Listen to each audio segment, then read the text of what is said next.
Talktainment Radio Worldwide South. Talktainmentradio.com. We give you a reason to come. The world's greatest radio. We give you a reason to stay. Radio, the way it should be heard. You got the power. The views and opinions expressed are those of the host and guest and not necessarily those of TalkTainmentRadio.com, the management, the staff, or K&E World Network, LLC.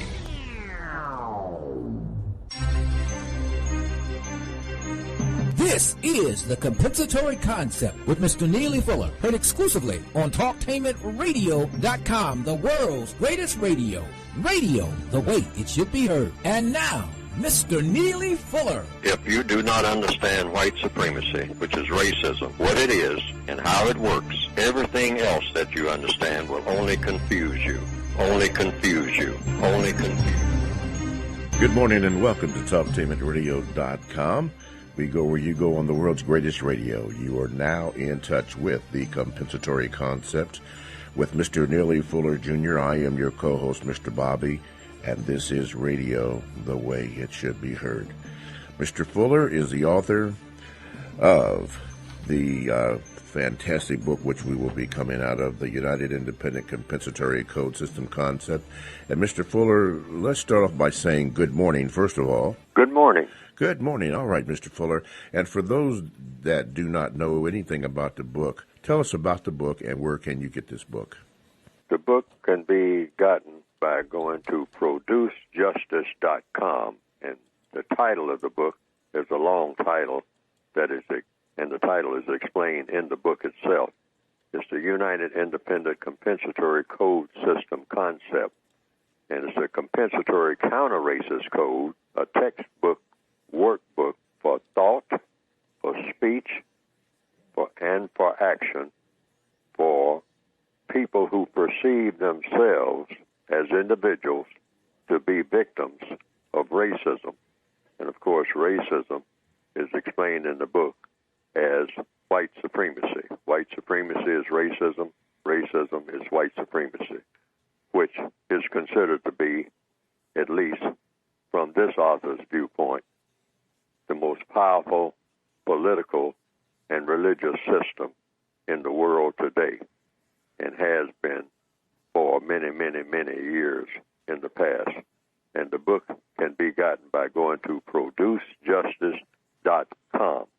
And also, I'd like to announce that also the basic revised edition, the updated edition of this book now, the latest edition of the book, can be gotten at producejustice.com in Canada.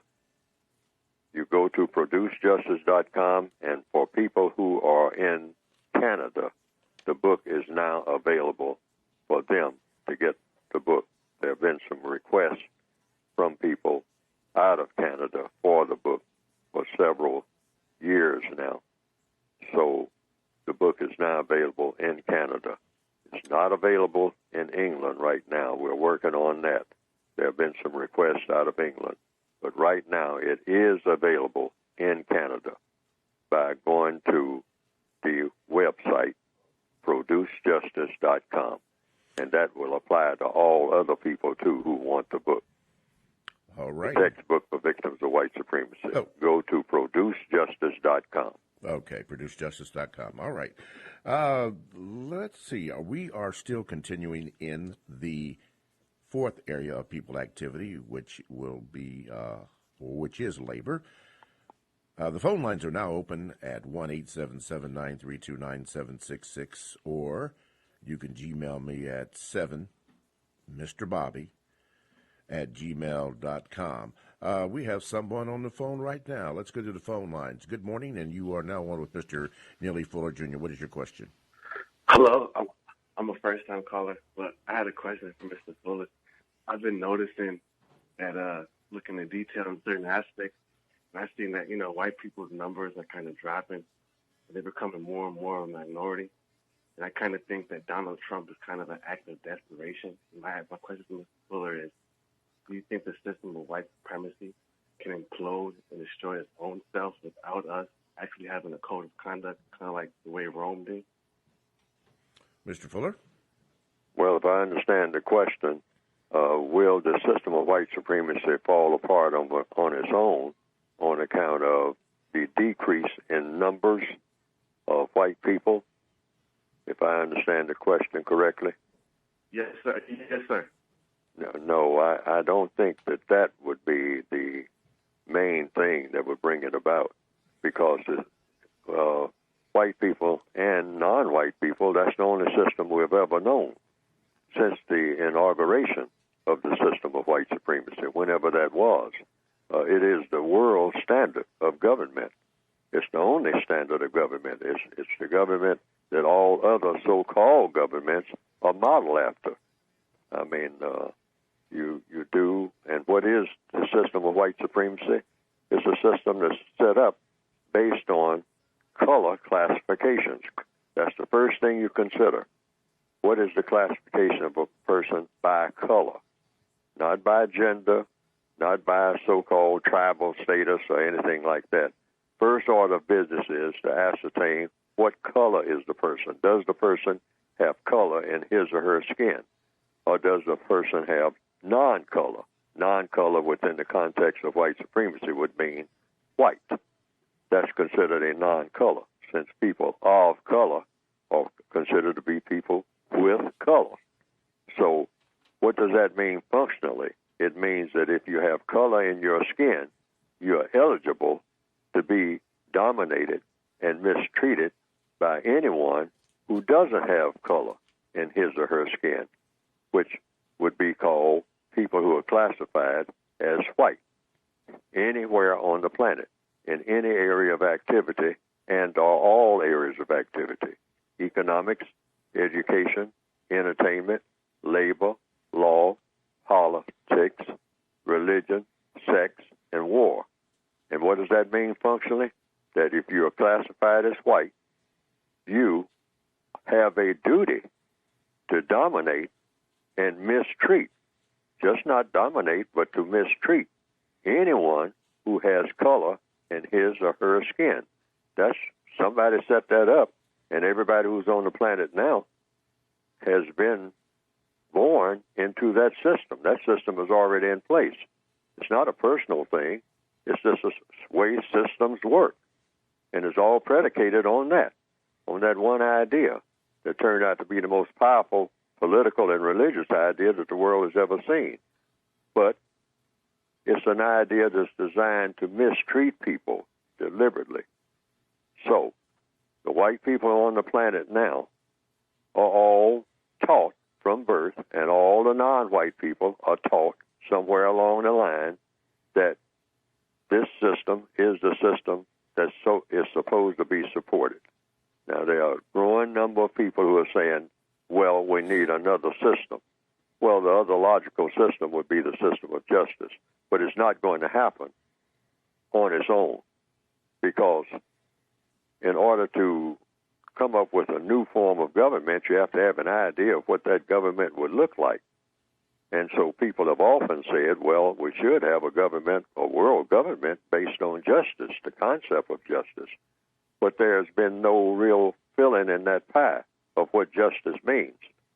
So therefore, that's why it's incumbent upon people like the caller, people like myself, people like all the people all over the world to say, okay, you're going to replace this system.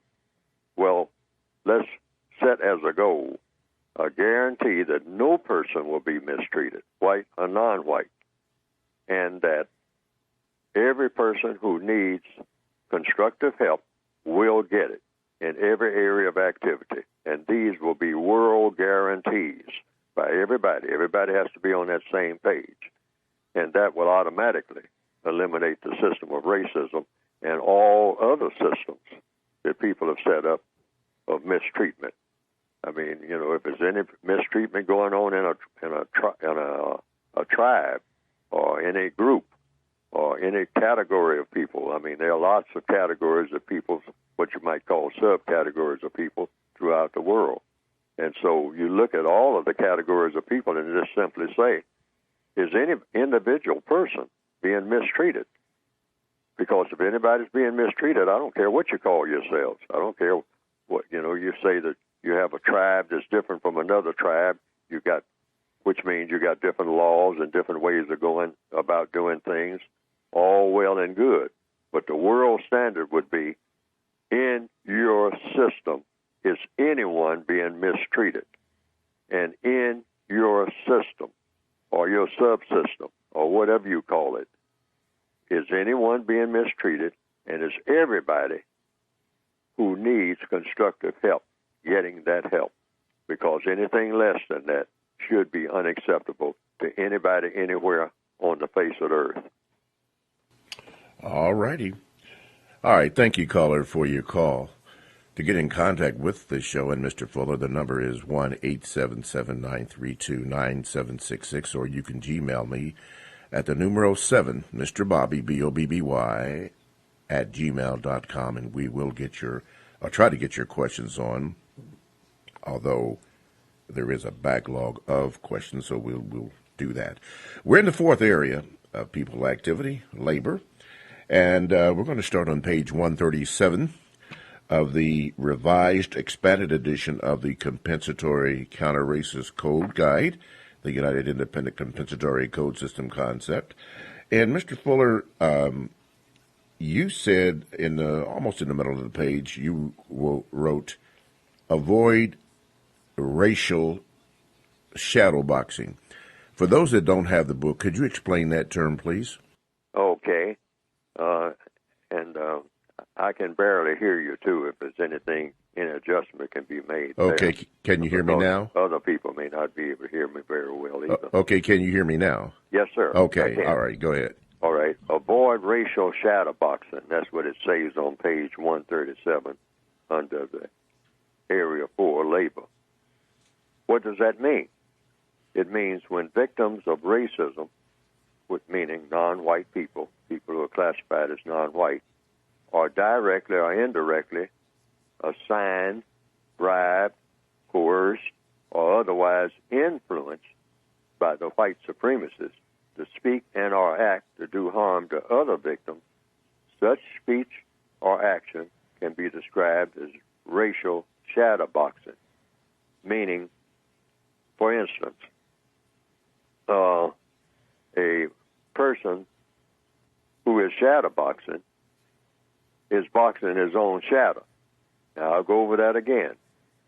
When victims of racism are directly or indirectly assigned, bribed, coerced, or otherwise influenced by the white supremacists to speak and or act to do harm to other victims,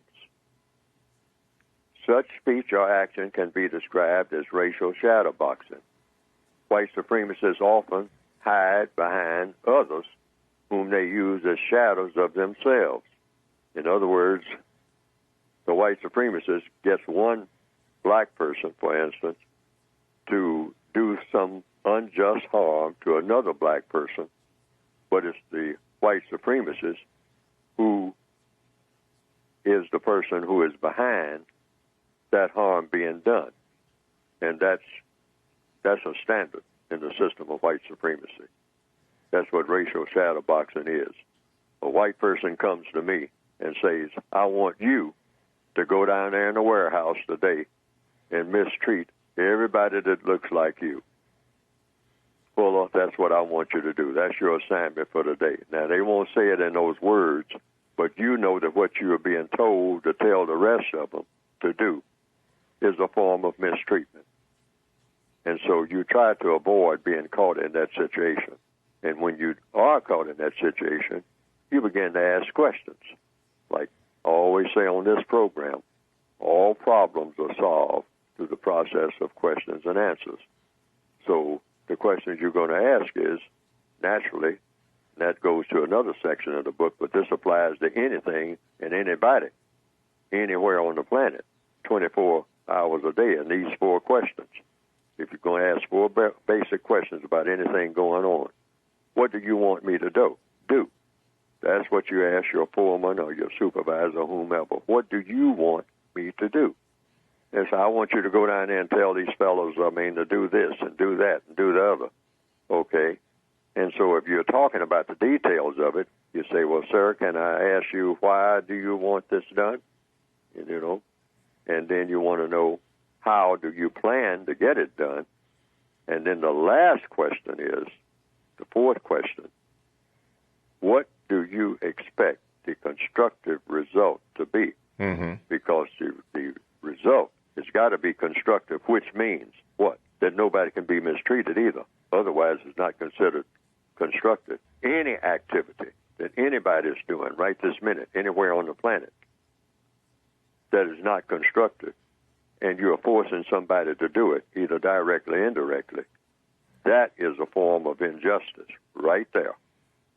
And there are all kinds of injustices being done as we speak right now, everywhere, because the world is dominated by a system of injustice. Yes, sir. Okay. TalkTamitRadio.com is a 24/7, no-charge worldwide broadcasting facility that have hosts delivering on various topics such as news, lifestyle, sports, health, wellness, religion, and politics. Now, here are several that I would like to mention: Real Men, Everlasting Life, and the Father and Son Connection. Now, all these shows are exclusive to TalkTamitRadio.com, and all you have to do is go on to the TalkTamitRadio.com homepage, and you can look at the list of shows that we have, the dates now, and the time of the shows that are on there, and then you can make your selection as to which ones that you would like to listen to. All that is an exclusive to TalkTamitRadio.com. That is radio the way it should be heard. And while we're on that, we need your donations. We need you to step it up a little bit. We are at a certain point, and we would like to have it. So all you have to do is go to the TalkTamitRadio.com homepage, and we will get you the information there. All you have to do is hit the donate button, and there you go. That's all. Whatever amount that you want to give. We'd like to thank Dr. Javari for doing it, Dr. Baker, Mitchner, Dr. Walter, Dr. Searless, and let's see here. BW Gifts, okay. A reoccurring donation, thank you. Brother or Dr. Turan, and many others. Brother Thompson, thank you for your donations. We need them to keep the second hour of the compensatory concept on the air so that we can keep going. So make sure that you hit the donate button. Okay, TalkTamitRadio.com. That's radio the way it should be heard. You're listening to the compensatory concept with Mr. Neely Fuller Jr. I am the co-host, Mr. Bobby. 1-877-932-9766 is the number, or you can Gmail me at 7, the numeral 7, Mr. Bobby at gmail.com. Let's go to the Gmails, and we have one from Dr. Palmer. Let's see here. Yes. Okay. Let me get the page up here. Scoot it down a little bit. Okay, here it goes. He says, Dr. Fuller, is it true that the called Afro-American doesn't create anything? And can black people educate their own children under the current system of white supremacy? The answer is yes. We're doing that now. In answer to the second part of that question, we are all children. That's number one. You can't be a man and a woman in the system of white supremacy if you are a person of color. That's absolutely impossible. That's according to compensatory counter-racist logic, which is supposed to be based on actual, truthful logic. But it's compensatory, meaning people are not told that. But once you have been told that you are less than based on the color of your skin, then you're asking the frame of reference less than what? Well, you are other than being classified as white, which means if you are non-white, you are not mature, and you can't be expected to do mature things.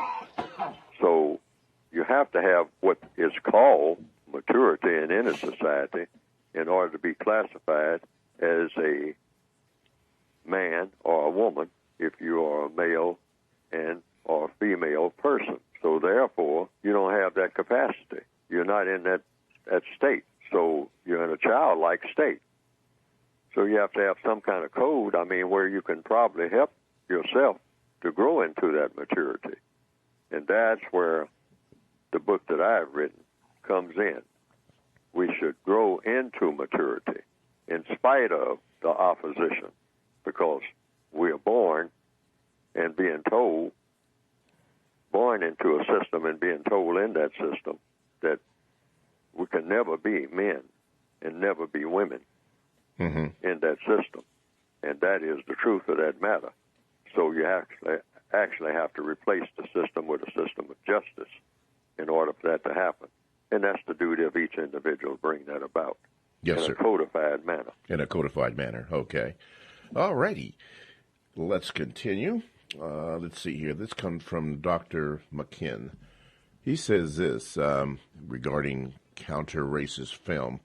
Mr. Fuller, in the past, you have spoken about compiling a list of films that you believe would help victims of white supremacy better understand the system of white supremacy.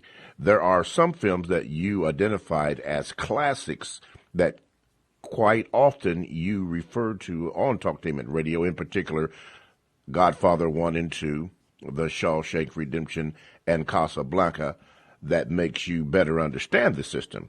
I have come to better understand the system by watching the film Ben-Hur starring Charlton Heston, and also the film Papillon starring Steve McQueen and Dustin Hoffman several times. Both films provide the best way to help me understand the system of white supremacy because they refer to someone being a slave at the bottom of a slave ship as well as being a prisoner with no place of refuge on this planet. The lead characters are always trying to find ways to get out of the prison and never stop despite their setbacks. I would be grateful, Mr. Fuller, if you could let us know whether you are working on compiling that film list at the moment, because it would be a great help to me and no doubt many other victims of white supremacy throughout the world. Kind regards, Dr. McKinnon. Yes, I made up a list some time ago, and I've made up several lists, and I didn't put them anywhere in any of my writings and whatnot, but I will at some point. I'll assemble them, some ones that I recommended, why I recommend them, and what lessons to look for at some point, and then do that on the air. Okay. I have referred to some in passing, like some of them have just been mentioned now, because Shawshank Redemption is shown over and over again, quite frequently, on regular television. However, I would recommend that people get the uncut versions of all of these movies. Shawshank Redemption, 12 O'Clock High, lots of them have to do with what you might call the Greatest Generation movies. Grapes of Wrath is one. But it's a number of them. Nothing But a Man. That's kind of an obscure movie about a black person who was a railroad worker. And I think I would recommend that, called Nothing But a Man, with Ivan Dixon. And I forget the lady's name, who played the female leading lady in that. Abby Lincoln. Abby Lincoln, yes. Mm-hmm. And I would recommend that. And that's a movie with what? Not just with black people in them. Many of the movies I recommend don't have black people in them at all. But they have lessons that you can learn about the world that you're in. Learn things like what? About persistence, about having goals, about sacrifice, or what people might call sacrifice. But a lot of the things that I point out is that sometimes a sacrifice is not really a sacrifice. They are duties. Yes, sir. But people will look at it as a sacrifice. They say, well, in other words, I have to give up this and give up that in order to do this, that, and other. No, that's a duty, and it's an investment in what it is you should be doing as a person on this planet. Mm-hmm. And these are the kind of lessons we should look for. Yes, sir. In any movie. Any movie. Always look for, if you're not getting any lessons, constructive lessons out of a movie, maybe you need to look at another movie. Okay. What about the film like Raisin in the Sun starring Sidney Poitier and Ruby Dee, or Mahogany with Diana Ross? Well, I don't remember seeing Mahogany, but I did see Raisin in the Sun, and I would recommend that. There are some lessons in Raisin in the Sun. Okay. Particularly by the mother character. Yes. Of the black people. Yes. She hands out some lessons. I forget the lady's name who played the original part in the movie with Sidney Poitier, who played the mother. I forget her name. Yes. But there are lessons that come from Sidney Poitier himself, the character that he played. Yes. Right. And some of the things that he said that are lessons. Was that the same lady that played in Imitation of Life, the mother character? Maybe so. Okay. I'm that not would be sure. would that be one you would recommend also, The Imitation of Life? Yes. Yes, Okay. there's lessons in those. There are some lessons, anything dealing with race. I mean, there are lessons in them because it's dealing with race. I mean, so that's automatic. But I sometimes, most of the movies that are on the list that I've made up are made up of movies that, like I said before, they don't have any black people in them at all. And so people would probably look at them and say, well, what is Fuller talking about? There's no black people in this movie. He's talking about this racial thing. This is all about things that white people are doing. And say, but the lessons, the basic lessons are there. Lessons about persistence, lessons about focus, lessons about having a goal that really means something, and the difference between something that is important and something that is not so important within a certain context, and on and on and on. So you're asking questions to see what is what is the constructive result of whatever you're looking at, correct? Whatever you're looking at. Yes. Right. And if you're not getting the constructive lessons out of it, I mean, if it's just a lot of cars turning over and that type of thing, and a lot of pyrotechnics, things being blown up and whatnot, but the people are not saying anything, people don't seem to have any particular goals that make sense. And so, therefore, those are not what you might call the best lesson movies. Like those black exploitation films. I won't want to mention any, but I remember in the era that I came up, there were a lot of going to beat up the man, so to speak, and all that kind of thing. Or just black people running around. I mean, and with a lot of real high drama scenes. Okay. But mostly people just running around killing each other. Yes, yes. And a lot of the movies that are made for black people is just that. You don't get any lesson out of it at all, except how to do some gang banging, and all the different types of vulgarity that goes with that, and screaming and yelling, people screaming and yelling, and and showing off and whatnot. All righty. And when you come out of the theater, you're just groggy from all of the bloodshed and whatnot. Okay. But you haven't learned anything that will help you to do anything of any constructive value anytime in your future. Okay. TalkTameAtRadio.com. We go where you go, and you can check us out on 94.1 WGRN, and the podcasts are available. You can download the TalkTameAtRadio.com app to your cell or to your tablet. That's radio the way it should be heard. Stay right there. We're going to hit the donations again. More of your questions and more of your Gmails, all that and more, coming up next on TalkTameAtRadio.com.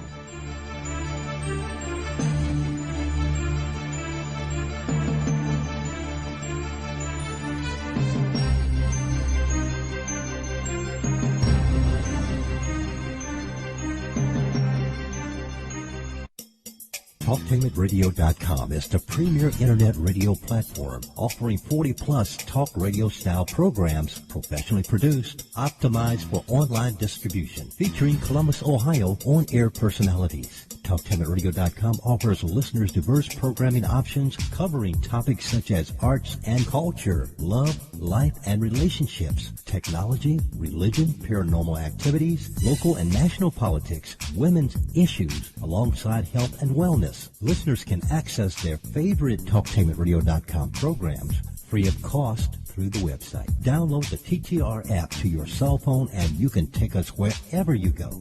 We have programs on demand to fit your schedule through our podcast. The address is TalkTainmentRadio.com. Every year, June marks the beginning of two busy seasons, summer and wedding season. If you are legally changing your name, you need to apply for a replacement Social Security card reflecting your new name. This is easier to fix now when you first change your name than years from now when you retire. So go to our website at www.socialsecurity.gov/SS number or call us at 1-800-772-1213, TTY 1-800-325-0778 to find out what specific documents you need to change your name and apply for a replacement card. I've got the water, energy bars, and camera. I think we're set for the hike. Almost. We need to protect our skin. Don't forget your wide-brimmed hat and sunscreen. All right. I've got the hat. I've got SPF 30. Will that work? Yeah, anything 15 or higher is good. Just make sure it says broad spectrum. Great. Got it. I am not getting burned again. Let's go. Learn more at cdc.gov/cancer. Think fast. In less than 30 seconds, a small flame can become a big fire. Don't let your world go up in smoke. Have working smoke alarms and keep heaters 3 feet away from anything that can burn. Learn more at usfa.fema.gov because fire is everyone's fight. Families affected by disasters urgently need support. Help the American Red Cross provide meals and shelter to those affected by disasters, big and small. Donate to Red Cross Disaster Relief. Go to redcross.org or call 1-800-RED-CROSS. I think I'm entitled. You want answers. I want the truth. You can't handle the truth. Go ahead. Make my day. You got the power.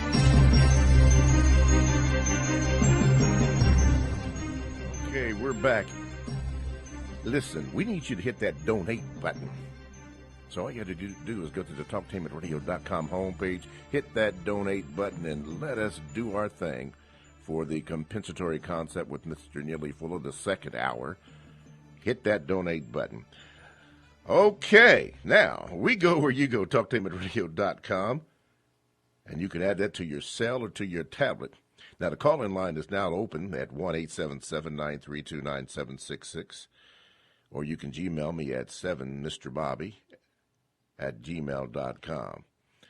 And you are listening to the compensatory concept with Mr. Neely Fuller, Jr. We've been talking and speaking on the speaking about the fourth area of people activity called labor, which we will get back into. We were discussing a few things about movies, some of the movies that Mr. Fuller had mentioned. The brother that wrote the letter came from England, Mr. Fuller, Brother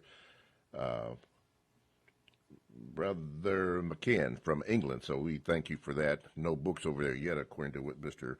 Fuller has mentioned. But we were talking about characters, and one of the lead characters in The Imitation of Life, I was told, was a lady by the name of Juanita Moore. She played the lead character in that movie, and we were trying to get the lady that was the lead character in The Raisin in the Sun. I was given that name. Maybe they can give it back to me, but just for information purposes. Okay, let's get back into the discussion.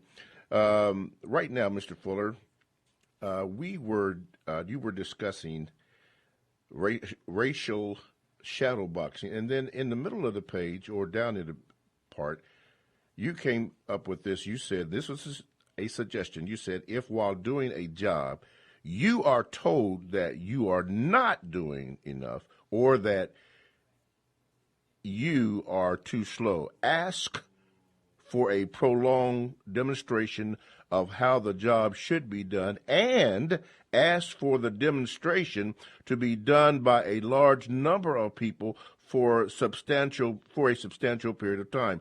Ask for the 3 T's of teaching, which are what? Telling, training, and testing. Could you elaborate on that and then go into the explanations of that? Yes. Some years ago, and down through the years, a lot of people have told me that on jobs, they will tell you what to do, and then at some point you will be tested. And if you don't measure up during the testing period, then you're fired. They'll call you in and say, you're not measuring up. We have to let you go. But they miss the middle T. I call it the 3 T's of labor: telling, training, and testing. The middle T is the training. And I have noticed over the years, and a lot of people have brought it to my attention, and I noticed it many years ago, many decades ago, that in many instances, they will tell black people, they meaning either directly or indirectly, somebody white in the system of white supremacy, will say, okay, you're on this job, so I'm telling you the job that needs to be done. Now, the white people on the job will be trained. See, they will first be told what the job is to be done. Yes. Then they will go through that second T, which is they will be trained. They will be given a period of training, meaning they get plenty of assistance. People will walk them through it. Training means you're following somebody almost step by step, and they stand there and watch you do it over and over again. That's training. That's what I have experienced training has been. Mm-hmm. A person stands there, watch you do something. As you make mistakes, they correct your mistakes, or help you to correct your own mistakes, and then watch you while you correct the mistakes, and then see if you can still do it the correct way. Yes. And then they will do it. They will demonstrate how it's to be done. I mean, the person who is training you, they will do what they want you to be doing when you're on your own. They will do it. Then they will have you do it. And then they will do it some more. Then they will have you do it until you are then completed your quote, unquote, training, the second T. Now, what happens with a lot of non-white people is that on jobs, white people will be trained by other white people, or sometimes by other non-white people, to do the job before they are tested, whereas a lot of non-white people are just told the job that needs doing, but they are not given any training.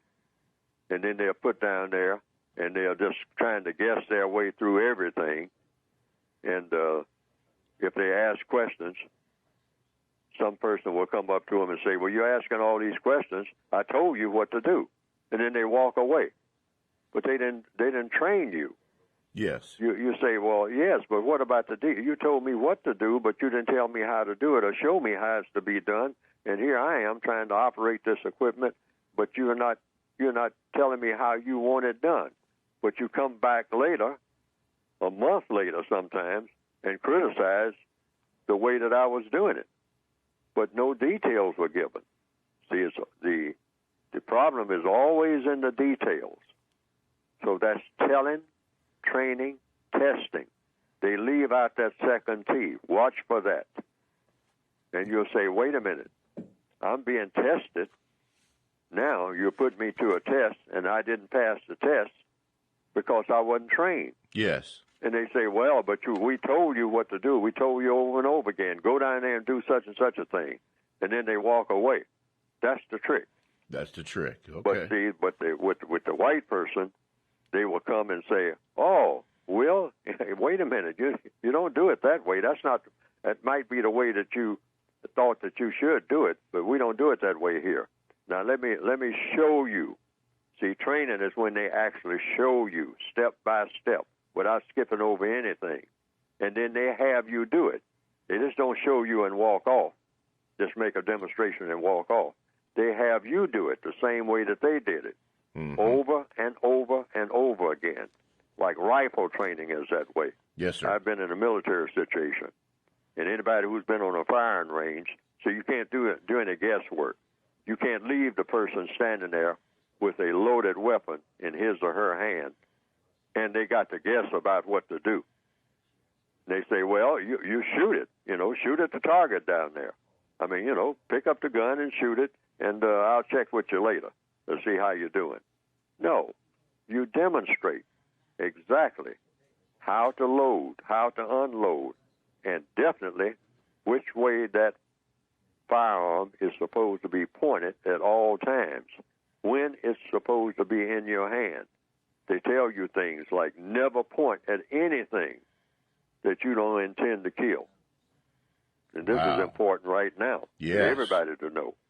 Never point a weapon, a firearm, at any object or any person or anything that you do not intend to shoot. And in the case of a person, that you do not intend to kill. That got to be your intention. Yes, sir. You don't do that playfully, ever. And always assume that every firearm, regardless of what anybody says, is loaded. Yes, sir. Always assume. And see, this is a part of the telling, but they also train you to do that. They'll say, wait a minute, you picked up this firearm and you proceeded to point, whatnot. No, first thing you do is check and see if it's loaded. That's right. The first thing you do. That's right. And see, and the person will demonstrate that and demonstrate it, not once or twice, but over and over and over again until you just do it automatically. Yes, and sir. that's what you want in the 3 T's. Yes. Telling, training, underline training, and then testing Yes, at a sir. later date. Yes, sir. I agree with you on that because I remember in the movie Full Metal Jacket when the drill sergeant came to inspect the weapons, one of the things that he did is they made sure that before he inspected that chamber was empty, so that upon the inspection he would not get shot or blown away because there was a bullet in the chamber. So yes, I agree with you. The 3 T's. Before we move along, when we were discussing the movies, that lady's name in the Raisin in the Sun was Claudia McNeil.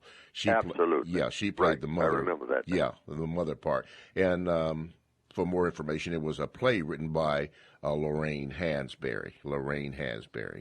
So that's a black lady. Yeah, black lady. Okay, phone lines are open, 1-877-932-9766, or you can Gmail me at the numeral 7mrbobby@gmail.com. Don't forget to hit that donate button for the second hour of the compensatory concept. We need your help. Don't forget. Okay, let's go to the Gmails. This comes from Dr. Rashad. He says, Mr. Fuller, Charles Oakley, the former New York Knicks, was kicked out of Madison Square Garden, and he sent a video of the game. He said that he was charged with assault. Basically, Charles Oakley was trying to get near the owner, James Dolan, but security told him he couldn't. Mr. Fuller, how is the treatment of Charles Oakley can be understood from a codified perspective, and why would the Knicks organization treat a former player like a common thug?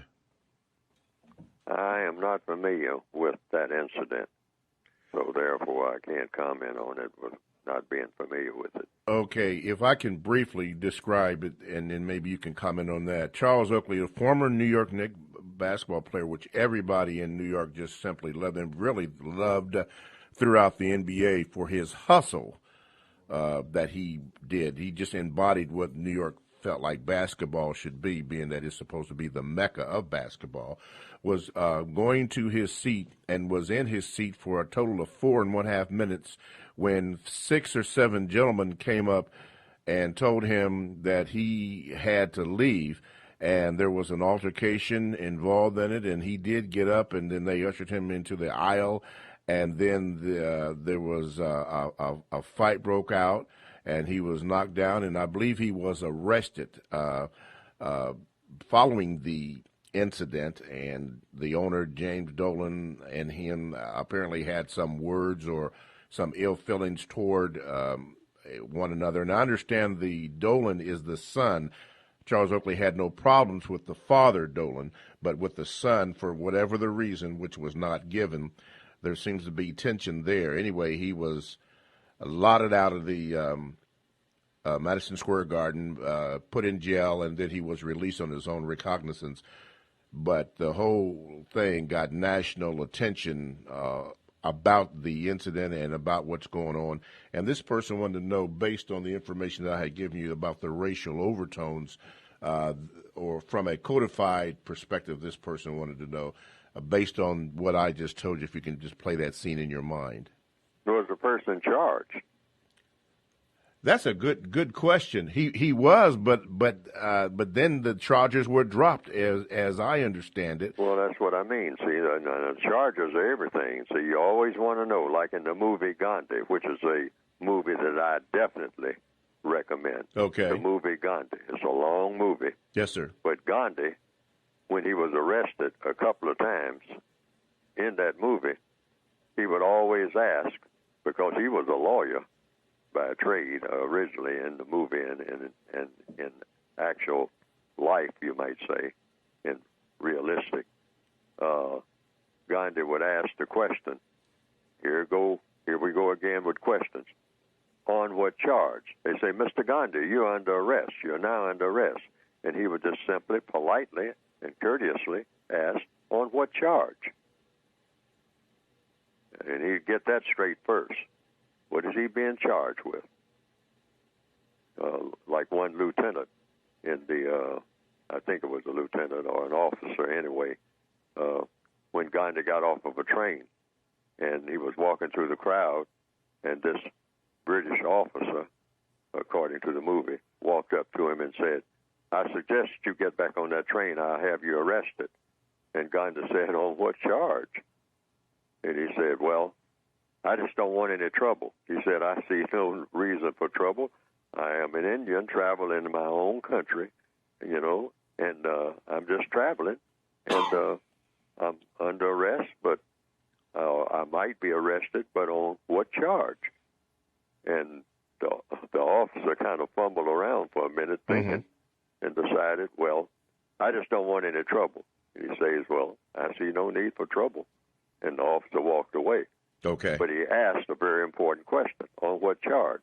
So you say the person was sitting somewhere and someone came up to him and told him he had to move? Yes, 6 bodyguards or whatever came up to him and told him that he would have to leave. And Mr. Oakley said, for what? What did I do? And he was never given a clear... so in other words, well, a charge was made or a charge was not made, but a fight ensued as a result of it. Well, I don't know about the fight and how that went and all like that. See, it's all in the details. But the main thing is, if the charges were dropped, then evidently he was not guilty of anything. Which is what the fans who were there and those that saw the video on TV wanted to know also. Well, what was the man charged with? He was only there for 4.5 minutes. And what could he possibly have done in those 4.5 minutes that would cause 6 bodyguards to come up and tell him that he had to leave? He wanted to know, well, why did he have to? Since he paid for his ticket for his own stuff, why did he have to leave? But anyway, it was resolved. But Mr. Oakley does not like what had happened because he feels that Mr. Dolan still is not dealing with the up and up. But anyway, this emailer wanted to know, what did you think of that? Let's go to the phone lines. Line number what here? Line number 1? Okay, you're on. Go ahead. Bobby. Good morning. Mr. Fuller, we're in a time period where Mr. Trump is attacking the immigrants, and I'm in a period where I'm all burnt out with them. I always said we were all people of color battling white supremacy. but they seem to thought that they could come here and get the goods off a system that the Native Americans and the Africans paid for with their blood, sweat, and tears. And it was though they entered in some type of white supremacy bargain where they could be higher on the ladder, higher on the pyramid if they just didn't support black people and didn't challenge white supremacy. Now white supremacy has swung around on them, and a lot of them, all of a sudden, are looking to black people to be their partners. And a part of me says, well, we tried to warn them, we tried to support them for several decades. Now that they've entered into this agreement, unconscious, unspoken agreement with white supremacy, perhaps it's time for them to see the other side of the deal. So I'm fresh out of sympathy and burnt out. I'm saying to myself, maybe it's time for them to face up and see that America for what it truly is, what it truly has done, and see the horror and the terror of this system. And Mr. Fuller, I don't feel as though I'm wrong. I feel as though I'm just burnt out and maybe they need to learn. Mr. Fuller? Well, so is there a question there? I mean, about what? Well, some people think I'm being too harsh or irrational, but do you think I'm being too harsh or irrational? Harsh and irrational about what? You say you were burnt out. Well, like I said, I was an activist, and I still am in a lot of causes. And over the years, like I said, I passed by a lot of people of color who were just here to get the benefits. They didn't want to see this system for what it is and how it came into being. And it's as though they entered in some type of unconscious, unspoken agreement with the white supremacy world where they wouldn't truly support black people or challenge white supremacy. Now that white supremacy has turned around and swung on them, breaking up their families, attacking them, people want me to come out my activist mode and get behind them. And I'm burnt out. I can't do it. Maybe unconsciously I'm saying it's time for them to see America and its horror and the terror it ran on black people and Native Americans. And everybody acts like all of a sudden I'm wrong because I'm living in one of these sanctuary cities. They act like I'm wrong. I'm like, I don't think I'm wrong. I think I'm just burnt out and they need to learn. So my question to you is, am I wrong? Well, no. Well, according to what I have written, each individual person makes his or her own choices. In other words, as prisoners of war, and that's what I say that non-white people are on this planet, all of them are prisoners of war of the system of white supremacy. We are already prisoners. So every prisoner has to make his or her own individual decisions. And under VGQ, what I call Victims Guaranteed Qualification, every victim of racism can make his and should make his or her own decisions about what he or she is going to do or not do in regards to racism at any time, at any place. And I am not qualified, or no other victim of racism is qualified to judge how another victim is going to react to the system of racism, since all victims of racism are equal prisoners. We're all prisoners. There's nobody who has color in his or her skin who is exempt from being a prisoner of that system. So therefore, one prisoner can't judge another about how they're reacting to the system of racism. People have different types of pressures on them. People have different types of anxieties. People have different types of what they consider to be their obligations to other people or their connections and whatnot. Or just like you might say, the person just gets tired. And so if a person tells me as a fellow prisoner that they're just tired of fighting, I mean, I can't judge that person because I'm not tired, so I just go ahead and do what I'm going to do. Each individual, that's why the textbook for victims of racism is called the United Independent System. You don't have an obligation to anybody except the goal itself of replacing the system of racism with the system of justice. So you don't really pay any attention to what anybody else is doing except just to observe it and say that, well, you hope that whatever they're doing is working for the best, and if it's not, you don't pass judgment on it. But you always pass judgment on the white supremacists. Why? Because they have set up this bogus world system that is excruciating to the people, most of the people on this planet. It's a system that never should have existed. Yes. So all criticism should be directed toward the white supremacists, regardless of what happens. Okay. Thank you very much for your call, caller. Thank you so much. Okay, Mr. Fuller, Dr. Tahuti says this, ask this.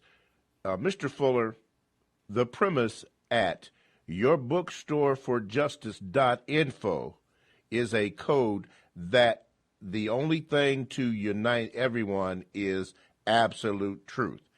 Is this true? Absolute truth? I'm just and reading. That will unite people? Yeah, it says, Mr. Fuller, the premise at yourbookstoreforjustice.info is a code that the only thing to unite everyone is absolute truth. Is this true? Well, I'm not familiar with that website, for one thing. But I do say that truth, you got to have truth in order to solve any problem. If you have falsehood, you're not going to solve a problem. You're going to make the problem worse. You just have multiple falsehoods. In other words, people going around saying things that are simply not true and acting on things that are not true. You have chaos, and then you have all kind of animosities and whatnot that comes out of that. Nothing constructive comes out of the lack of truth. So what is truth? Finding out exactly what is. Truth is that which is, by definition, compensatory definition, according to counter-racist logic and the counter-racist code.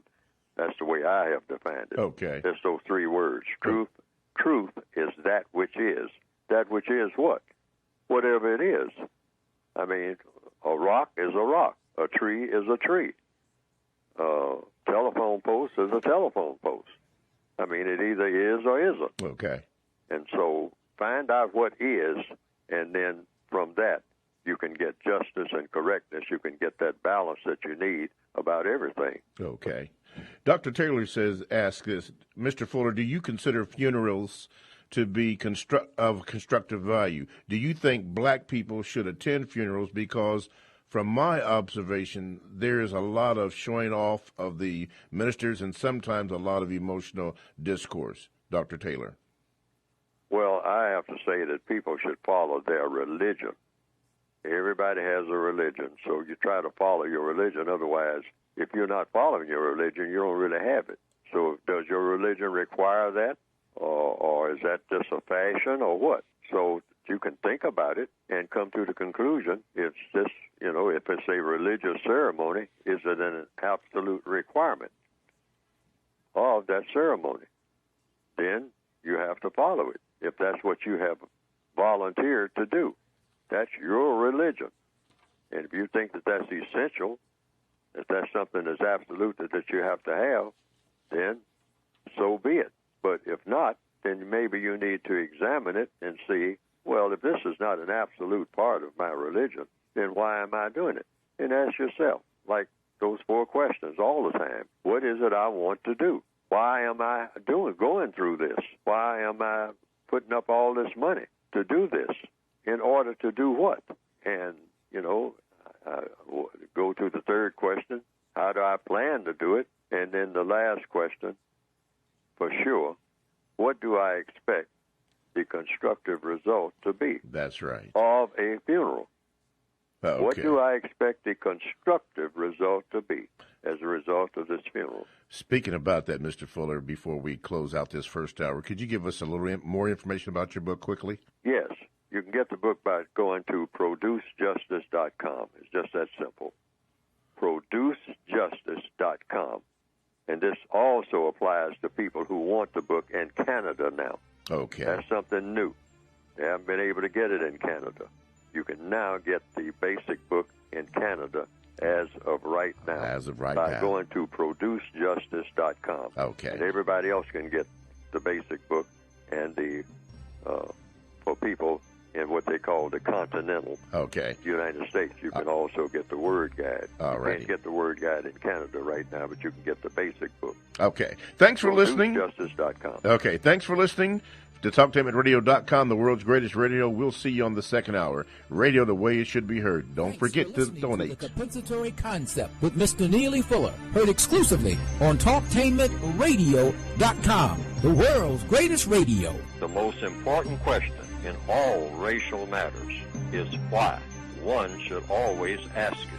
Radio, the way it should be heard. You've got the power. The world's greatest radio. TalkTainmentRadio.com. Talktainment Radio, worldwide sound. TalkTainmentRadio.com. We give you a reason to come. The world's greatest radio. We give you a reason to stay. Radio, the way it should be heard. You got the power. The views and opinions expressed are those of the host and guest and not necessarily those of TalkTainmentRadio.com, the management, the staff, or K&E World Network, LLC.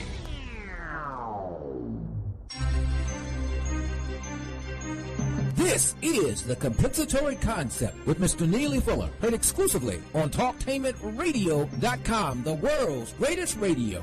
Radio, the way it should be heard. And now, Mr. Neely Fuller. If you do not understand white supremacy, which is racism, what it is and how it works, everything else that you understand will only confuse you.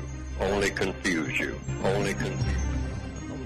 Good morning again, and welcome to the second hour of the compensatory concept with Mr. Neely Fuller, Jr.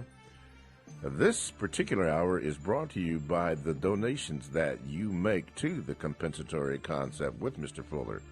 So if you haven't made a donation, you need to make a donation so that the second hour can continue to be brought on air. And Mr. Fuller and I love to do this, but we need your help to do this. So go to the TalkTainmentRadio.com homepage and hit the donate button. Just donate, and whatever amount that you want to do, and so that we can secure this second hour to continue to be broadcast. Our subject today, continuing this week and also for the next few weeks, will be the fourth area of people activity, and that is labor. And if you have any questions on that topic, or you can even go off topic, you can call 1-877-932-9766, or you can Gmail me at 7mrbobby@gmail.com. Okay, Mr. Fuller, on page 139 of the Compensatory Counter-Racist Code Guide, the revised and expanded edition, you wrote in the middle of the page about an environmental error, the environmental error factor. We're speaking of labor. What does that mean, or what is that? Well, it explains in the book itself, like you said, an environmental error factor may be a door located in a place where a door should not be. Now, this is in labor now, where you're on a job, and you may notice that there's a door located in a place where a door should not be. At the time the building was built, they probably overlooked something when they changed the arrangements of what the door was originally there for. And over a period of years, now you have a door there, but this door shouldn't be there. And so no one really paid much attention to it because the door was there when the building was built. But now this facility is a different type of facility altogether. And whatever that door was there for in the first place, people no longer use that door. So now this door becomes an environmental error factor. What do I mean by that? I mean, you may have a desk near this door because that's where somebody put your desk. But they didn't take into consideration that this door is right by your desk. So now people open the door, and the door swings open, and keeps hitting your desk. And you may not pay too much attention to it in the beginning, but, it is an annoyance, but that can build up over a period of time. Yes. All right? So that's an environmental error factor. That door needs to be sealed off, maybe. Okay. But you just don't think about doing it. You just say, well, the door is there, and people do come through it, and every now and then somebody swings it too wide, and it hits my desk. And when it hits my desk, it jars my equipment and whatnot, and I have to start all over again and whatnot, or whatever you're doing at the desk. That's an environmental error factor. Okay. And so that should be called to somebody's attention before it becomes a major problem, because it might be that one day someone comes through there and you have some equipment there and the door swings open and you're not sitting at the desk and the equipment falls off the desk onto the floor. And you might be accused of being negligent because you didn't secure your equipment. Well, it wasn't the insecure equipment that was the problem. It's the fact that this door should not be there in the first place. People should not be using that door in proximity or near your desk. And that's just a, off the top of my head example of what I mean by that. Okay. And so whenever you're on a job, look around you. There might be little things that will really turn out to be big things that will get people in trouble. All right. And that person might be yourself. Mm-hmm. And I call them environmental error factors. All righty. Let's go to the bottom of page 139, and then we'll go to page 140. Some very interesting information there. Could you read that part where it says, it can also be said, and then continue on page 140? That's where now? Page 139. 139. Yes, the very bottom of the page, starting off, it can also be said. It can also be said correctly that among the people of the known universe, the most powerful environmental error factor, since we're talking about environmental error factors now under labor, the most powerful environmental error factor produced by people within the known universe is what?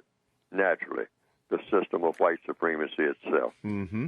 That's an environmental error factor worldwide. In all areas of activity, 24/7. It never should have existed, something called a system of white supremacy. We should have a system of what in its place? A system of justice, where everybody is treated correctly. Okay. A system of racism does not treat people correctly. All right. That's an environmental error factor. In and of itself, yes. Okay, now, start with on the very, very top of page 140. This is important. Top of page 140. Yes. All right, under labor. Yes, sir. It says, when you believe that you should say something about mistreatment and on the job and other situations, make one or more of the following statements to the persons who may be involved in causing the mistreatment. Okay. Now, be polite when you do it. So you say, what? Sir or ma'am, my job is to help you, to help me, and for both of us to do two things. One, guarantee that the smartest person here uses all of his or her knowledge to guarantee that no person here is mistreated. Uh-huh. In other words, you're telling a person, that to the best of your understanding, that your job is to help, is that you say, sir or ma'am, my job is to help you, to help me, and for both of us to do two things. Guarantee that the smartest person here uses all of his or her knowledge to guarantee that no person here is mistreated. Why is that That's important? On any job. Mm-hmm. And number two, to guarantee that the smartest person here uses all of his or her knowledge to guarantee that the person who needs help the most gets the most constructive help. And then you can add, unless I have been misinformed. Because when you go on a job, see, they always inform you of what your job is. But you always, at some point, you remind people or you inform people that, because it's your duty to do so. Say that your job and everybody's job is to help everybody and everybody help each other to guarantee that nobody's mistreated. That's on any job. That's everybody's duty. Everybody has that duty. I don't care what kind of job it is. And then the second thing is to guarantee that the person on that job who needs help the most gets the most constructive help. From whom? From everybody that person contacts. That includes yourself or anybody else. Everybody in that work situation. You get the constructive help that you need, and that you do everything you can to guarantee that nobody's mistreated on that job. Nobody. There's no such thing as you got some people on a job who it's okay to mistreat. No. Everybody, whether it's 10 people working there in that situation or in that section or whatever, or it's 10,000, you got to guarantee that nobody's being mistreated. Otherwise, that job is not being done correctly. I don't care how, quote, unquote, the successful the business is about producing other products. One product that you're always supposed to be in the process of producing is what? The product called justice. Which is what? Guaranteeing that no person is mistreated, part one, and part two, guaranteeing that the person that needs help the most gets the most constructive help. Okay. Now, obviously, we're not going to hit all the points on justice because we need to leave some so that people can read this. But very interesting, you suggested on page 141, and you have this in bold letters, basically request to delay a signature. Right in the middle of the page, in bold letters, you wrote this right here. You wrote, okay, yeah, they want me to have you read this. If you are in a job situation, could you go right there, please? If you're in a job situation? Yes. And you're asked or told to sign your name to something that you think may result in some form of harm being done to you or others that should not be done, then you copy and use the following request as you reply.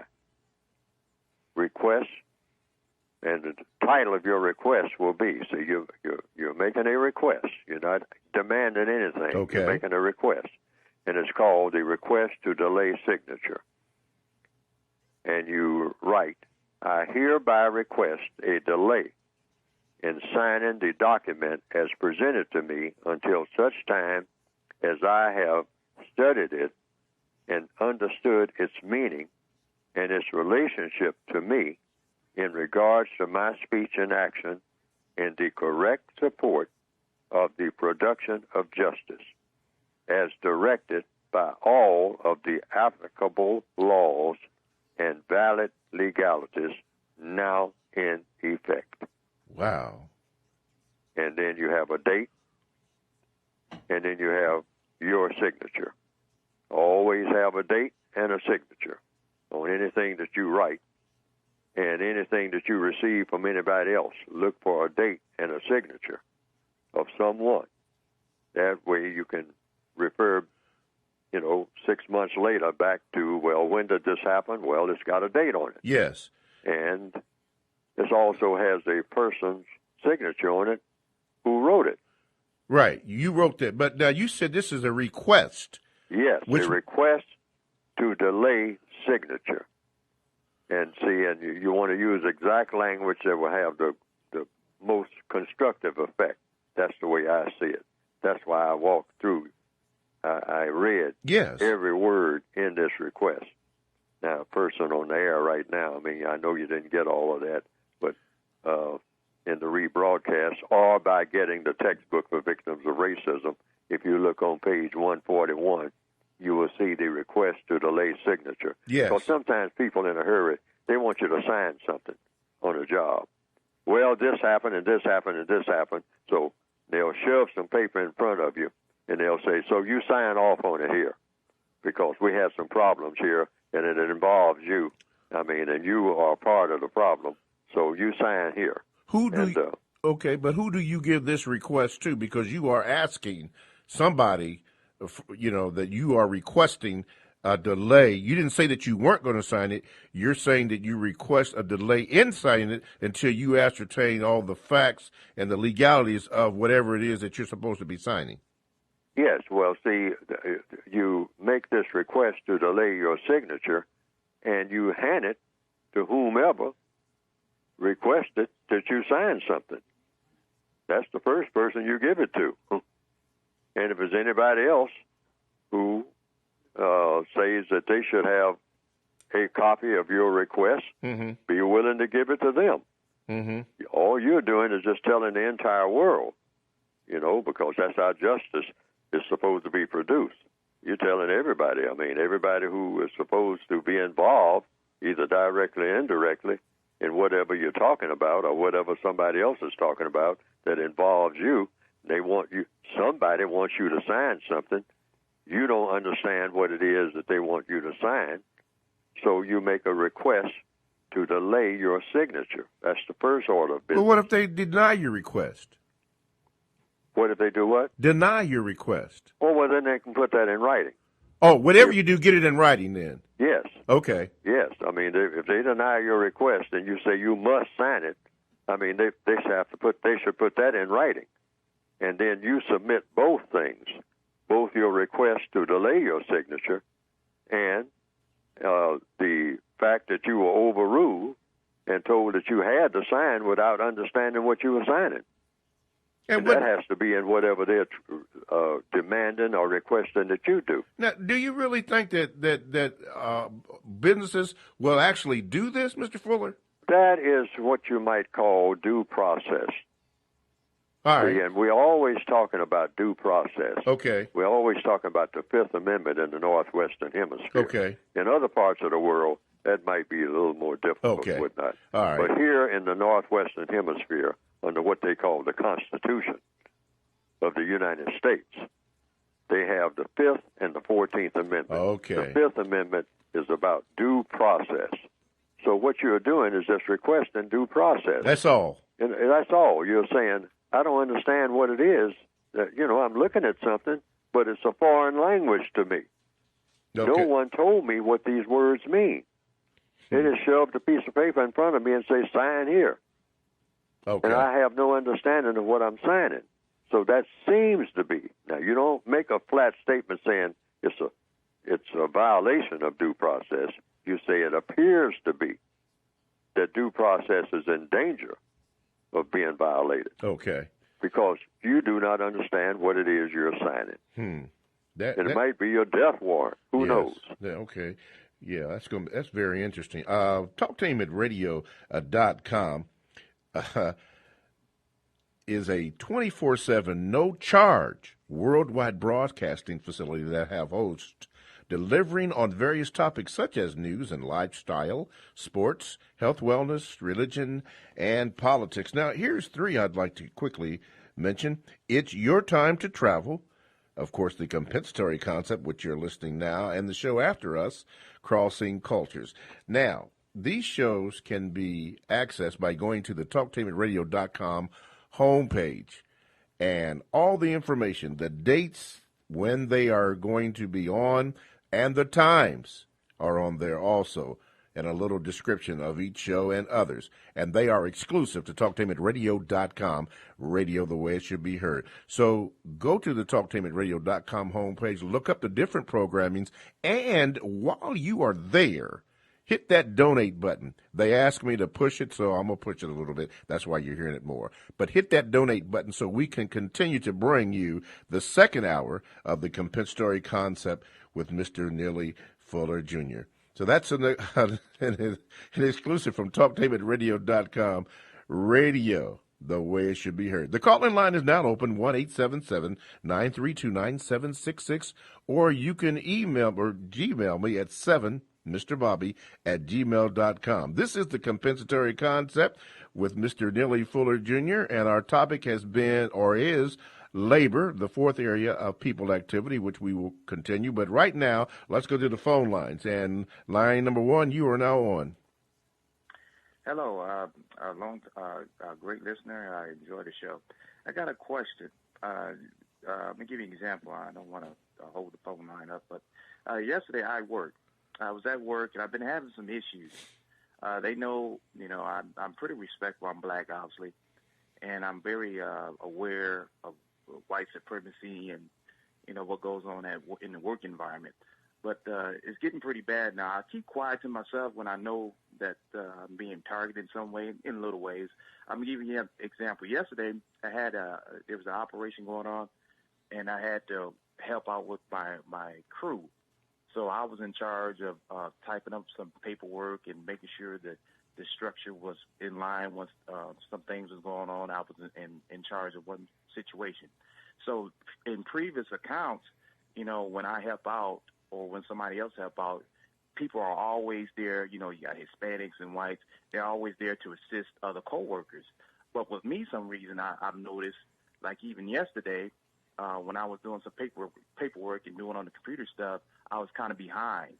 And some two white guys and some Hispanics, they saw me working. I mean, I'm working trying to catch up. No one helped at all.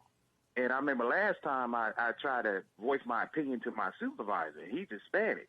I said, hey, I need to find out what's going on, keep me informed of what's happening so I can be aware of what's going on. I mean, he embarrassed me in front of everybody else, but I kept quiet because I understand. I have to understand what kind of environment I am, and they looking for ways to try to, I guess, make me get upset and lash out or whatever, and then I can get written up or whatever the case may be. So my question to you, Mr. Fuller, is what do you think is the best thing for me? And I probably know what you're probably going to say now that I think about it. Maybe ask more questions, but then I don't even want to ask questions because when I do ask questions, it's like I'm still getting attacked in some way or being disrespected or, something's happening where to get me upset. So what is your question for Mr. Fuller then? So my question is, what exactly do you think I should do in this type of situation? Okay. That you just heard? All right. Thank you, Mr. Fuller. Well, first of all, you ascertain what it is that you are supposed to be doing that needs doing in order to make everything run smoothly, and that's the criteria. And here we get to that 3 T's again: telling, training, and testing. Are you being given the information that you should have in order to do the job that you're assigned to do, and giving it to you at the time and place and under the conditions that are equal to everybody else? Either you are or you aren't. And that is the question. I mean, and what can be done?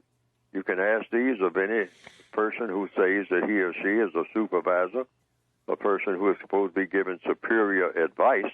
That's what the word supervisor means, giving you superior advice. All right? So you want advice that works best. And so it's always in the form of a question. Now, what people's intent is, don't pay any attention to that. Just pay attention to the mechanics. Is everybody being treated equally? Because that's what's required. That's 14th Amendment under what they call in the Northwestern Hemisphere, if that's where you're located, in what they call the United States Constitution. You got that 5th and 14th Amendment. And that's what you want to adhere to. The personalities don't mean anything. What matters is any law being violated. That's what we mean by codes. So there's a code called the Constitution of the United States.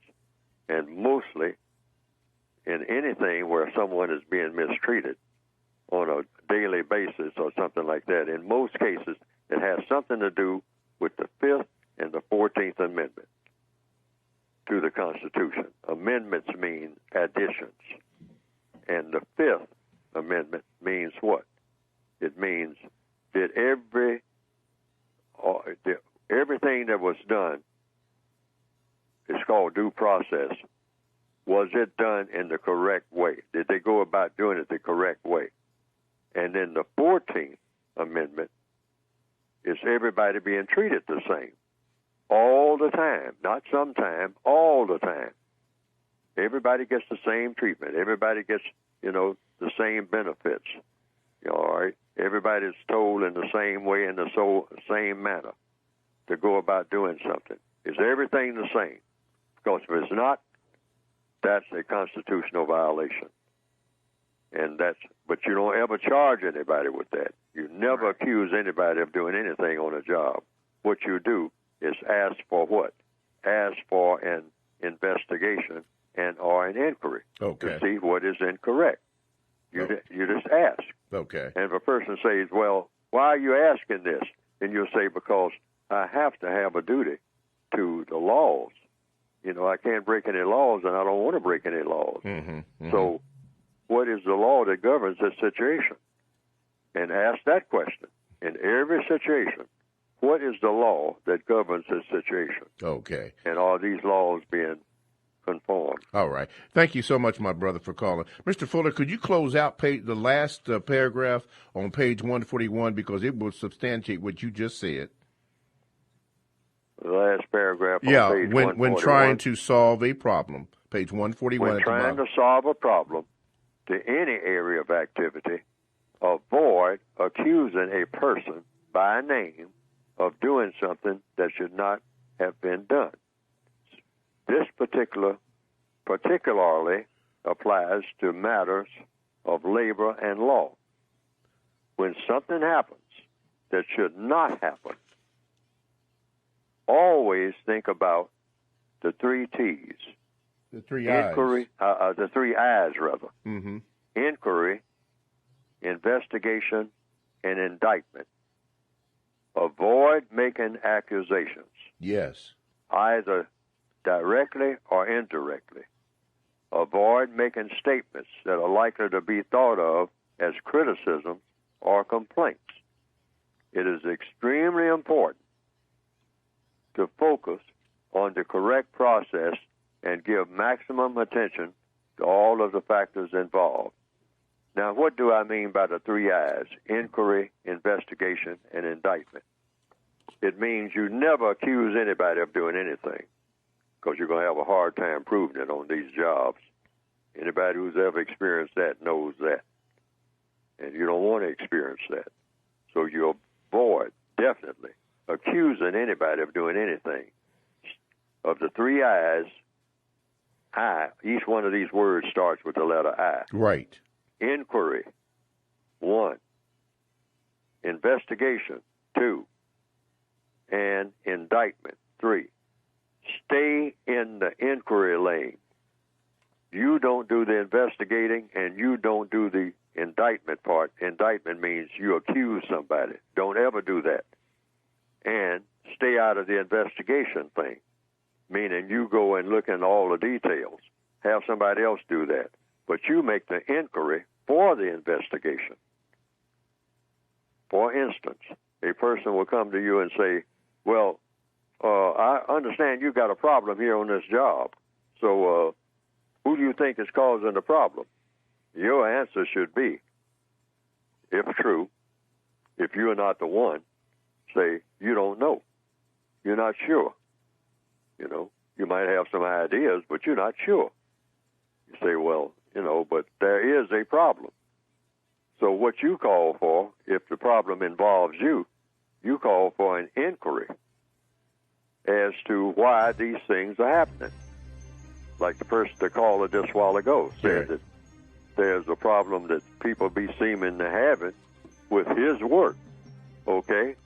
Well, now, it might not be his work. It might be environmental error factors involved there. And it might be a lack of the training and the lack of the assistance that he is not getting, that someone else is getting. And that will all come out in an investigation. See, that's why you call for an investigation. But you stay in the inquiry lane. You just say, well, look, all I'm doing is asking, why is this happening? Yes. Yeah. All right. How is it that I am in this fix, but nobody else is? And I am calling for an investigation to find out why I am in this situation.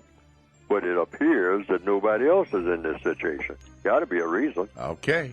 TalkTimidRadio.com. Radio the way it should be heard.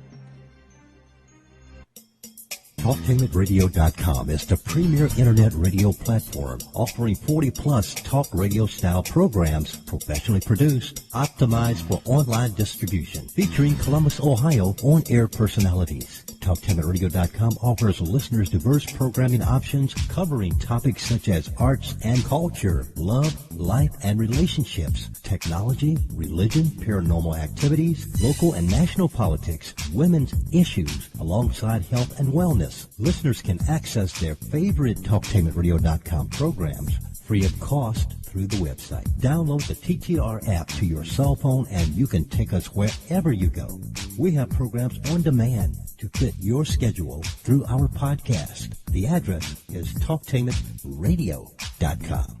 Every year, June marks the beginning of two busy seasons, summer and wedding season. If you are legally changing your name, you need to apply for a replacement Social Security card reflecting your new name. This is easier to fix now when you first change your name than years from now when you retire. So go to our website at www.socialsecurity.gov/SS number or call us at 1-800-772-1213, TTY 1-800-325-0778 to find out what specific documents you need to change your name and apply for a replacement card.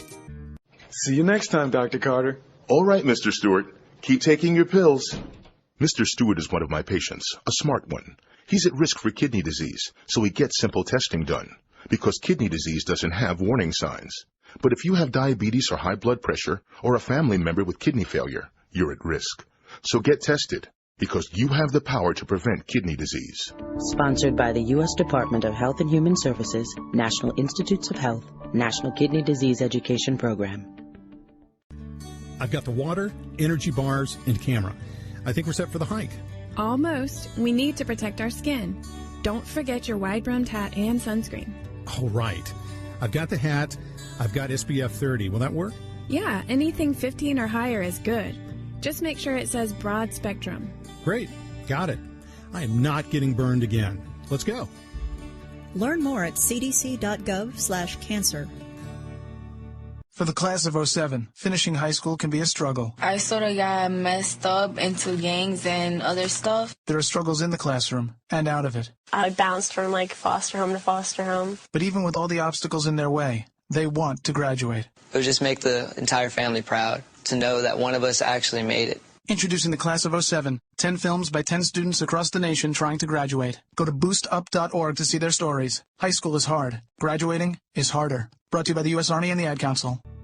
Think fast. In less than 30 seconds, a small flame can become a big fire. Don't let your world go up in smoke. Have working smoke alarms and keep heaters 3 feet away from anything that can burn. Learn more at usfa.fema.gov because fire is everyone's fight.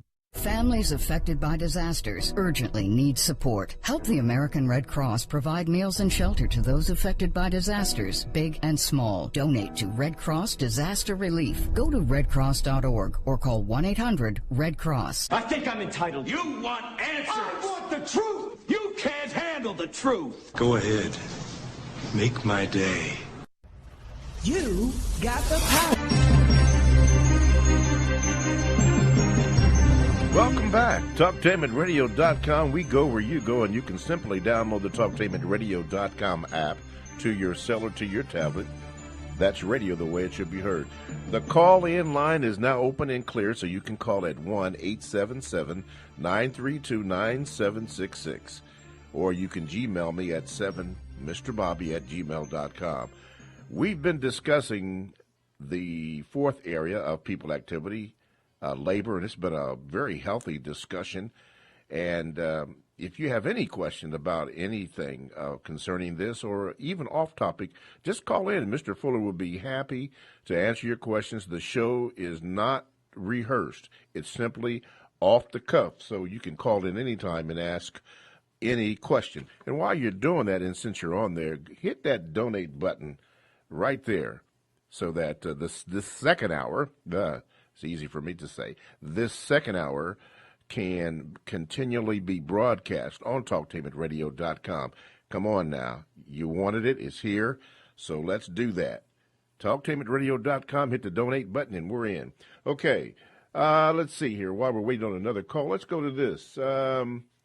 Dr. Danner says this, Mr. Fuller. Hey, this is a good question. It says, well, actually, all the questions are good, but it says, Mr. Fuller, I have a specific question in regards to purchasing your book. Is it possible to purchase your book and have it signed by you before it is shipped out? Thank you. No, I don't do any more autographs. Okay. Because the book, I used to do autographs because I used to handle the book myself all the time. That is no longer the case. And you have to go to producejustice.com, and that's how the books are processed now. Okay. All righty. Well, there you go. Well, let me see if I can get this question up here. Okay, it's a video. Okay, can't do that one there. Let's see here. Let me get this one here on the thing here. Okay, let's see. So the 3 I's, the last I was the indictment on that, Mr. Fuller. Could you briefly explain the indictment of the 3 I's? The 3 I's again? Yeah. Inquiry. Inquiry, INQUIRY. That's inquiry. Then the second is investigation, INVESTIGATION. And third is indictment, INDICTMENT,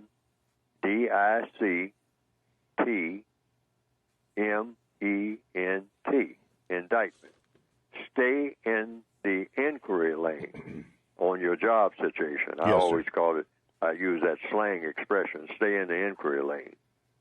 Don't move into the investigation lane. Let somebody else do the investigating. I mean, so that they can say that, no one can come around and say that you were biased or anything like that. You didn't do the investigating. Mm-hmm. And definitely, that third one, do not accuse anybody of doing anything. If there's a problem, call for an investigation. That's what you do. Right.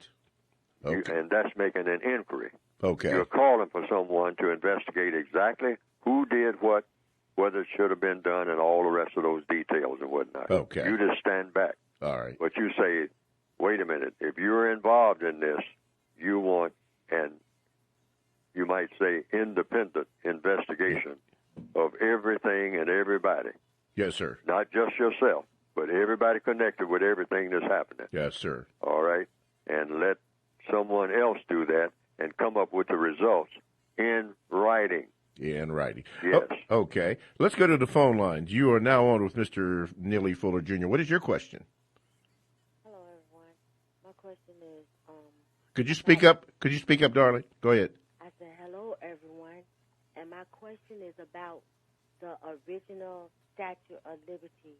I understand that it was a black woman, and now it's not a black woman. They said they sent it back. And I just wanted Mr. Fuller to see if he know anything about that. Okay. Mr. Fuller, the Statue of Liberty given by France to the United States, the lady wanted to know, said that the original form was a black woman, but I guess some people complained about that, so they changed it a little bit. Do you know anything about the history of the Statue of Liberty? Just a little bit, but not enough to really be concerned with, except that no statue of a person, I mean, can represent liberty. I mean, whatever that means, I guess. First of all, what do you mean by liberty? I have in the word guide, I have a problem with the definition of liberty. And I say you should always ask questions when a person comes around using that word, along with the word freedom. Two words that are used quite often. In fact, the word liberty is on a lot of the money in the Northwestern Hemisphere. It's on every coin, the word liberty. What exactly does that mean? Liberty, and what exactly does the word freedom mean? freedom to do what? By whom? I don't know of any organism, any creature, any person that doesn't believe in freedom. The fellow who's going to rob a bank, he believes in freedom. He wants to have the freedom to rob a bank. So what context are you talking about? The word justice now, that's a different word. That word to me means guaranteeing that no person is mistreated and guaranteeing that the person that needs help the most gets the most constructive help. But a statue of liberty, that's just some concrete that's standing out there, with holding what appears to be a torch. I mean, an imitation person, and it doesn't mean anything, really. I mean, when you look at it, it means whatever you want it to mean, whatever that means. But when you use the word liberty attached to it, what does that mean? Liberty for whom? Where? When? In order to do what? Like I said, I don't know of any creature or any person that doesn't believe in liberty. That's everywhere on the planet. You don't have to go to a certain place and look at some statue standing there, in some water, and say, well, now I've discovered something about liberty. No. I mean, you had liberty wherever you were to do whatever you did, that you did deliberately and was able to do it. But now, I guess that's what it means. Or the freedom to do it. Or did you? But did you have justice? Mm-hmm. And according to what I have written in the code book, you replace the system of white supremacy with what? Not with liberty, not with freedom, but with justice. That means what? Guaranteeing that no person ever is mistreated, and guaranteeing that the person that needs help the most gets the most constructive help. All righty. Thank you for your call, caller. Thank you. Well, I'm not finished. I wanted to know what the original meaning was to free the black people. Oh, I don't know. So somebody may have the answer to that, but that has never been a concern of mine. Okay. Thank you for your call, caller. Statues to me just means that they are statues. That's all. Okay. An image of a person, it's just an image of a person, whatever person that is. Now, what it means beyond that, I don't know. All righty. Question from Dr. Simpkins says, Mr. Fuller, I have a question. It may seem that most non-whites easily gravitate to whatever entertainment that the white supremacist allows.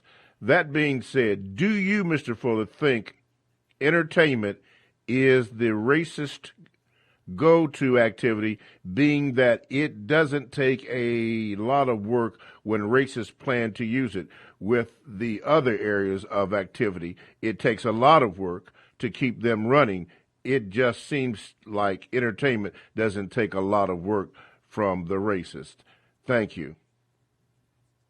Does it seem the core question was what now? Says, it seems that most non-whites easily gravitate to whatever entertainment that the white supremacist allows.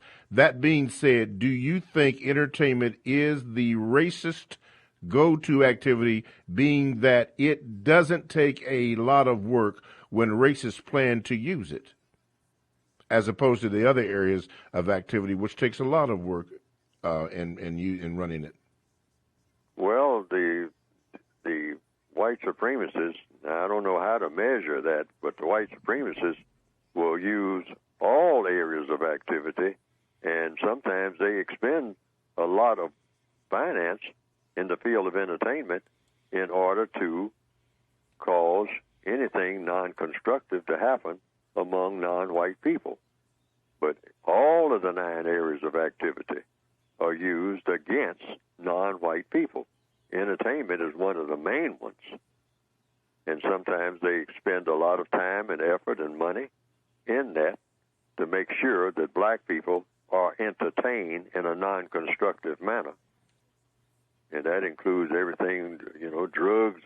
Drugs are a form of entertainment. The cocaine, entertaining. You're entertaining. It's all about the mind and the use of the mind, enjoyment and all like that. So you can include that. And that's a pretty expensive operation, okay? So they have, or if it's a movie or a TV program, the first thing that the white supremacists do is say, now, when this relates to non-white people, how can we make it poisonous? How can we help to poison their minds so that they will, when they engage in it, they will have a tendency to do things that have a non-constructive result. That's all they look for. See, because that's the key. If you're going to involve non-white people, make sure that whatever that involvement is going to have a non-constructive result on their thoughts, on their speech, and on their actions. And in the field of entertainment, hey, you got to guarantee that according to the white supremacist code. Okay. TalkTainmentRadio.com. We go where you go, and you can download the TalkTainmentRadio.com app to your cell or to your tablet. That's radio the way it should be heard. The call-in line is now open at 1-877-932-9766. You want to get your call in as soon as you can, or you can Gmail me at 7mrbobby@gmail.com. That will not be read on this program, but I will get it, and they will put it in order for me so that I can read it. Mr. Fuller, before we continue on, could you, they tell me that I have to ask you about your book, so could you speak to your book and how you can get it and the latest information? Go to the latest information, and has been for some time. It's producejustice.com. That's how you get it. What will come up on the screen is the method for ordering and also some other detailed information, including starting now, the people who are in what we call Canada can now get the book in Canada.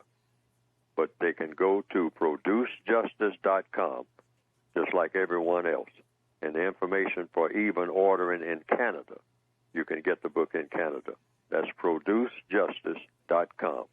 And what will come up on the screen is the method for ordering. Mm-hmm. Now, you still have, you're working on other parts of the world, is that correct, or your team is? Yes, trying to work on, eventually, I hope, definitely Africa and Asia or wherever. And what about the UK? We have a lot of listeners. The next place I have in mind is England. Yes. And there are people who are working to work that out. They have been working for some time on it, but it's very difficult because I'm trying to keep the price down on the book. And eventually, maybe even reduce the price worldwide. But right now, the price is a little too high, and it's very difficult. The mechanics of doing business, you might say, with the book, where the book is concerned, in England, is somewhat difficult. Yes. And so, but I do have people who are working on that, just like the people who are working on the Canadian connection. They have gotten that completed. Good. As of right now. Good. The people in Canada could get it, where they couldn't do that before. All right. All righty. All righty. TalkTainmentRadio.com. Radio the way it should be heard. While you're on that, go to the homepage, and we need you to do this. We really do.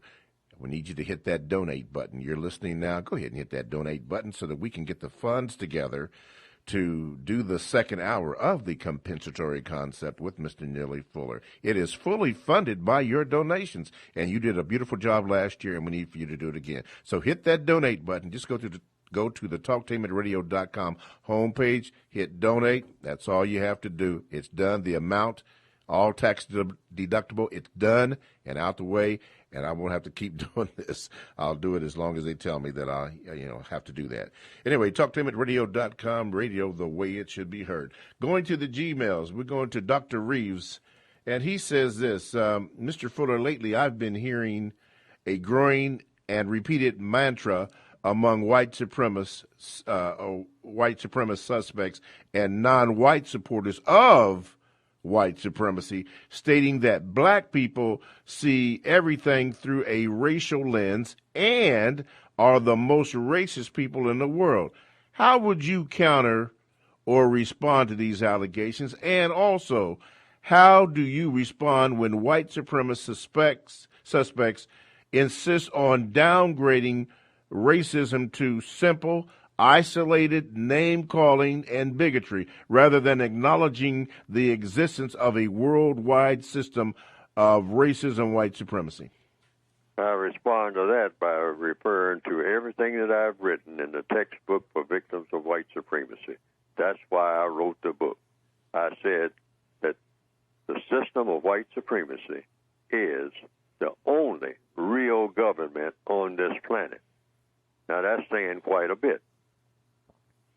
The only real government on this planet is, in capital letters, and that's how I write it, the system of white supremacy, which is racism. Racism is white supremacy is racism. And it is the strongest, most powerful system of government that the world in recorded history has ever experienced.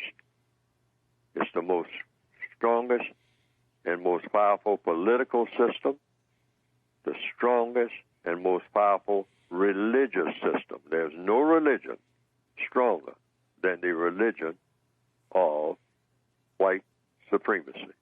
I stick by that, and I stick by it not just by saying it, but I don't see any evidence that says that's not so. I see no evidence at all that says that that's not the truth. What about the first part of that question? Those who say that that's not true, then I have a question. Okay. If that's not true, what is? If the system of white supremacy is not the strongest, most powerful, most influential philosophy among the people of this planet that is functional, the strongest political system, meaning interactions between people, and the strongest religious system, interaction among people.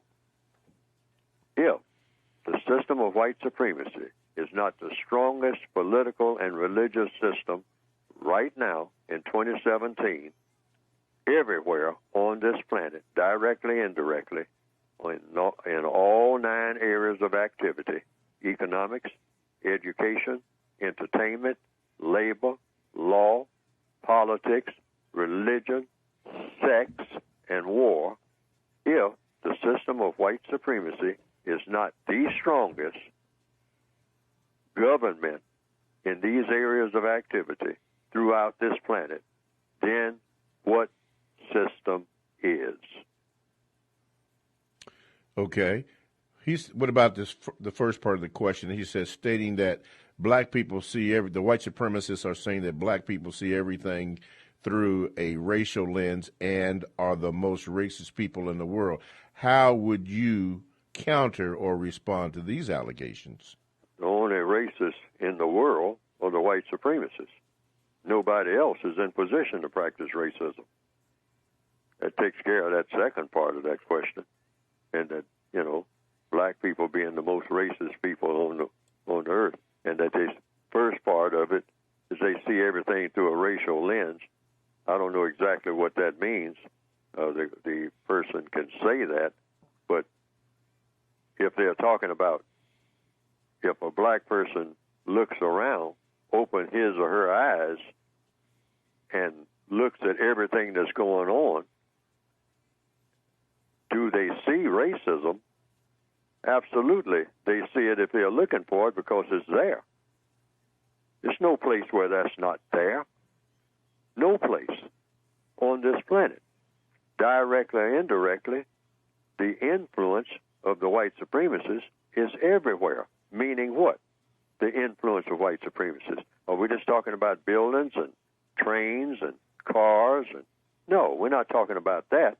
Those are mechanical things. We're talking about the standard of treatment of people. The world standard is, if you are a person of color, you are a person who, by decree, is supposed to be mistreated. Mistreated by whom? By anybody, and particularly mistreated by anybody classified as white. Okay. That's what white supremacy means. All right. Dr. Knight has this to say, Mr. Fuller. She says, I find it absolutely impossible to have positive self-esteem in myself as a black woman in this system. Do I need, Mr. Fuller, do I need to like myself to effectively fight against white supremacy? No. You don't need to like yourself at all in order to fight supremacy. In fact, it's just the opposite. You shouldn't like yourself because you're a prisoner of war. Nobody should like a prisoner of war, because a prisoner of war should not be a prisoner of war. That's not a likable situation. So what you try to do is try not to be a prisoner of war by fighting against the system that has made you a prisoner. If you start liking yourself as a prisoner of war, which has happened to too many of us, then the situation remains the same. So no one, white people nor non-white people, are supposed to like themselves. You're talking about the use of the word like. No one on this planet should like themselves in this system. Not to say anything about this thing that people toss this word around called love. Let's just deal with the liking part. No, absolutely. Nobody on this planet should like themselves the way that they are. White people should not like themselves in the system of white supremacy, because you have the system of white supremacy that's associated with white people. So they shouldn't like themselves at all, not for 5 minutes. They should say, no, the situation that I'm in, there's no way in the world I should like myself. I mean, because I'm not supposed to be in a situation where, as a white person, I'm associated either directly or indirectly with the most powerful government on the planet, which is the system of white supremacy. Yes. There's nothing likable about that. Okay. All right. And nobody else should. All right. Dr. Lawson wrote this, very important. He says, Mr. Fuller, generally speaking, has the U.S. Constitution been applied equally to the victims of racism and white supremacy when compared to white people, and when the 5th and 14th Amendments have been clearly violated or ignored, what is the correct compensatory response? Whatever you can find in the textbook for victims of white supremacy to use other than what it said, and that's the first order of business, particularly in a job situation, or when anyone questions your patriotism, you go to support and defense of the 5th and 14th Amendment of the Constitution. And when it doesn't work, then you go to the other parts of the United Independent Compensatory Code System concept. That's why it's called compensatory. It means when someone ignores or overrules the principles and the aims of what's supposed to be the 5th and the 14th Amendment to the Constitution, they are saying they don't care anything about the Constitution, and you either. And so what do you do with a person like that, or persons like that? I don't care if they come in the millions. You go to the next step that you can go to. You ask for them to support it. That's one of the things in the code. This is written in the code itself, in the first part of the code book. Ask for what should be given. It's called the law of compensation. Ask for what should be given, accept what is granted, and if what is granted, they'll say, we're not paying any attention to you or the Constitution. Then you go to the third, compensate for the difference. The difference between what? The difference between what you asked for and what you got. So how do you compensate? Pick out something in the textbook for victims of white supremacy that you think may work. Okay. Because as a prisoner of war, You can't expect very much anyway. Okay. So generally speaking, has the U.S. Constitution, that's just the way he wrote it, Constitution been applied equally to the victims of racism, white supremacy, when compared to white people? And the answer is no. Otherwise, you couldn't have the system of white supremacy under the Constitution, period. White supremacists care nothing about the Constitution of any kind, except what? The system of white supremacy. It's its own Constitution. Right. They're a renegade government against all principles that have anything to do with what? Producing justice. That's justice. What. All righty. Well, when you hear that music, you know we come to the conclusion of the program. So thanks for listening. Thank you, Mr. Fuller. TalkTainmentRadio.com, the world's greatest radio, and radio the way it should be heard. We'll see you next week. Thanks for listening to The Compensatory Concept with Mr. Neely Fuller, heard exclusively on TalkTainmentRadio.com, the world's greatest radio. The most important question in all racial matters is why. One should always ask it. Radio, the way it should be heard. You've got the power. The world's greatest radio. TalkTainmentRadio.com.